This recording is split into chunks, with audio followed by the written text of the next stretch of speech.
ইকি account নিয়ে আমি অনেকগুলো ভিডিও করেছি, আপনারা সবাই জানেন। আজকে আরও একটি গুরুত্বপূর্ণ তথ্য দিব ইকির ব্যাপারে।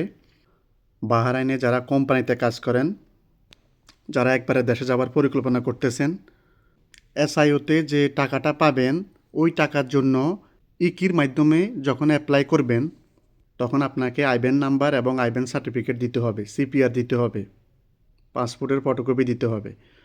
ওই ওই যে ব্যাঙ্ক অ্যাকাউন্টটা দিবেন ওই ব্যাঙ্ক অ্যাকাউন্টটা অ্যাক্টিভ আছে কি না, যে সিপিআরটা দিবেন, সিপিআরের ফটোকপিটা ওইখানে দিবেন, সিপিআরটা অ্যাক্টিভ আছে কি না ওইগুলো আগে যাচাই বাছাই করে নেবেন। অবশ্যই এটা আপনাকে বারবার চেক করতে হবে যে আপনি যখন অ্যাপ্লাই করবেন আপনার সব কিছু অ্যাক্টিভ আছে কি না। অ্যাক্টিভ থাকার পরে আপনি ইকিতে অ্যাপ্লাই করবেন টাকার জন্য।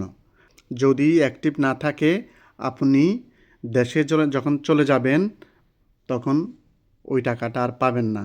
অতএব দেশে যাওয়ার আগে ব্যাঙ্ক অ্যাকাউন্ট সচল আছে কি না, সিপিআর পর্যাপ্ত ডেট আছে কি না, অ্যাক্টিভ আছে কি না, সব কিছু যাচাই বাছাই করে অ্যাপ্লাই করে তারপরে যাবেন। ধন্যবাদ সবাইকে।